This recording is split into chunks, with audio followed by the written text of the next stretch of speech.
I was painting since I was about 5. Everything inspires me, really. The place that I'm in, the people that I know and come in contact with. I'm very adaptable in that sense. Spiritual matters concern me, of course, but I like Christian subjects, and I like to give them a twist of my own. So André Durand is a French-Canadian artist who has lived in the UK for a long time. In the 1980s, he sold his big house in Kensington Palace Gardens and moved to Italy, to a tiny village called Fondi, where commercially he has done nothing but just paint for fun. He has now spent all his money. He's still incredibly talented and painting prolifically. My aim is to put this talented artist back on the map again and to find a market for his work. Well, I really came to sort of, the notice of everybody when I painted the Pope. I thought he had little eyes like piss holes in the snow and a letterbox mouth. I didn't like this Pope at all. He granted me 3 audiences, actually. The trouble was, the Pope appeared in white. It just wasn't anywhere like what I had planned.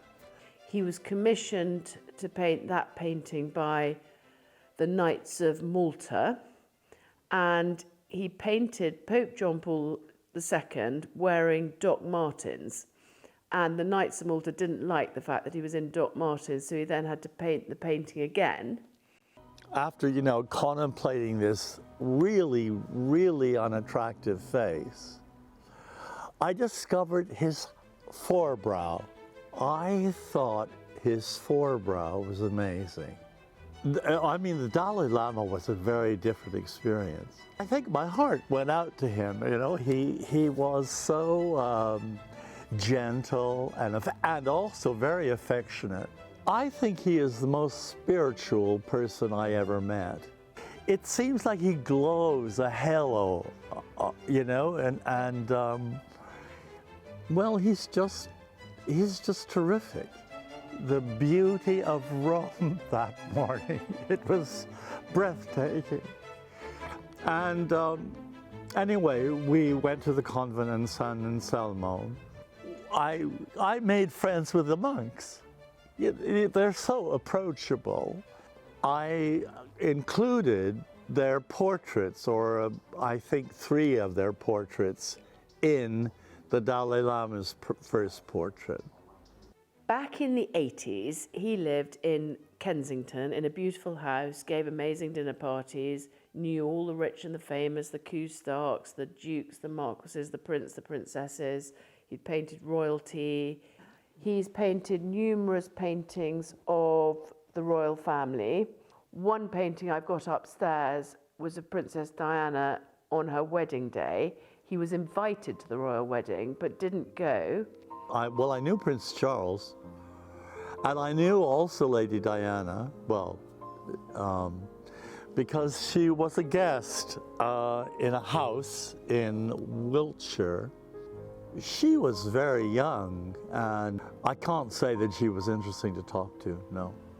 At that stage, she was not really a very interesting woman at all, and I don't think I would have been inspired to paint her. But when she married the prince, that became, I liked that. Everybody was going to the royal wedding, but I and a mate, a lover in fact, called Manuel Augusto, went the other way to the airport, and we arrived in Nazaré.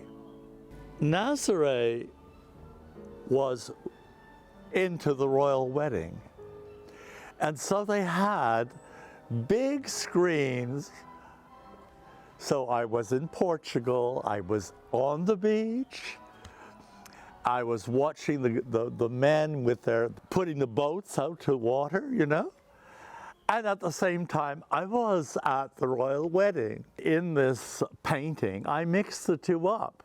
I made it the royal wedding happening in Nazareth instead of in England. The colors in that painting are so beautiful. I really, really love this painting.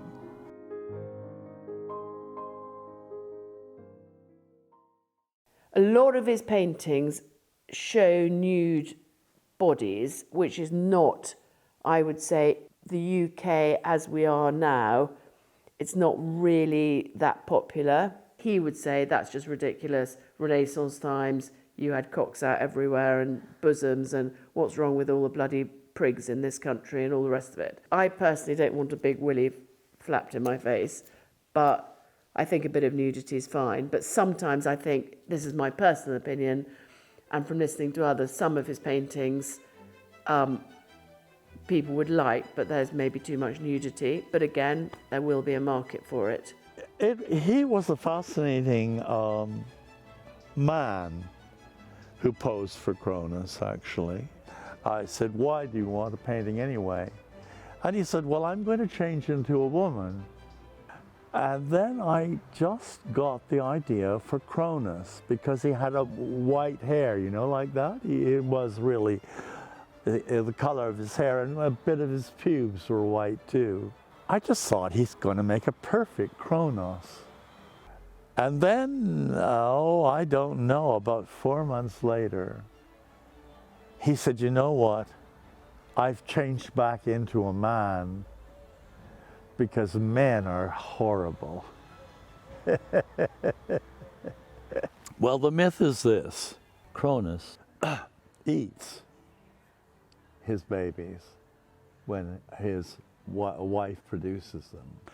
Only this time, she didn't want her kid to be eaten, so she wrapped stones and then put them in swaddling clothes, and he swallowed that.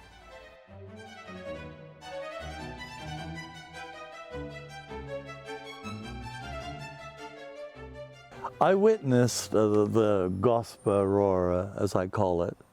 She appears to everybody at certain times in the evening.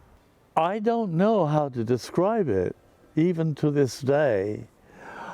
I saw this woman.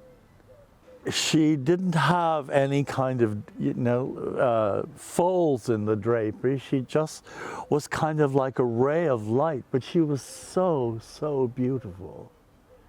I saw her as clear as a bell. I've painted all the people that saw me with her, and I thought, I'm going to put her son with her, but grown, so to speak, her grown son with her. And so that is what I did.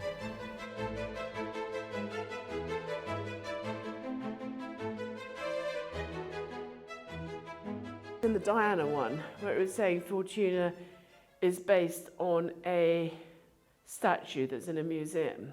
But anyway, and this is Pegasus. I mean, the colouring is amazing, isn't it? The love of my life, absolute, was a dancer from the Royal Ballet called Julian Hosking. And he died. We lost each other for a bit, and he died. In fact, I think of him every day. Anyway, Pegasus is a posthumous portrait of Julian, because he's the hero riding on the horse.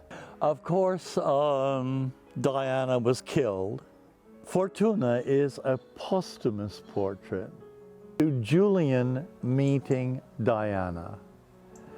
And it was so so lovely, so inspirational, and to see such superb beauties, you know, greeting each other.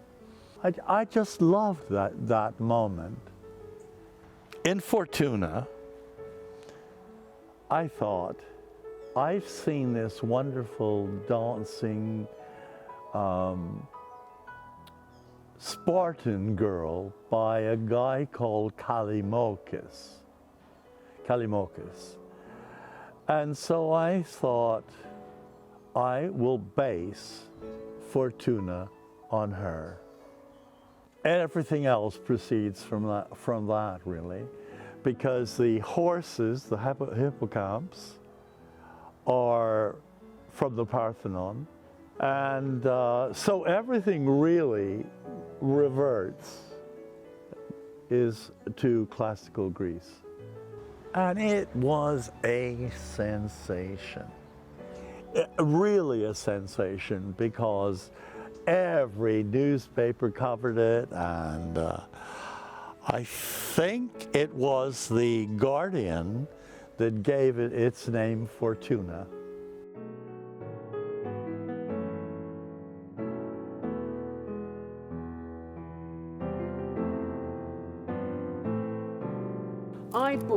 My husband nearly divorced me over this one, but I bought the entire contents of Andre's containers, which he basically couldn't pay their bill. So I rescued them, but I had no idea what I was letting myself in for. So I'm now the owner of so many paintings, and I want to give the most amazing exhibition, but it's going to be one hell of a piece of work. So I will show you the painting. I will show you what I'm talking about.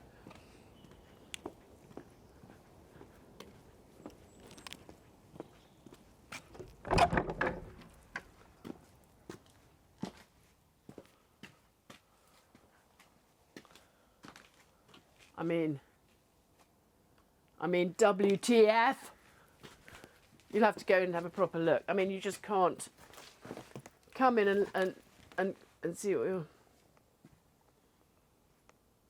He was really famous back in the 80s and commanded north of 50 grand for all his paintings.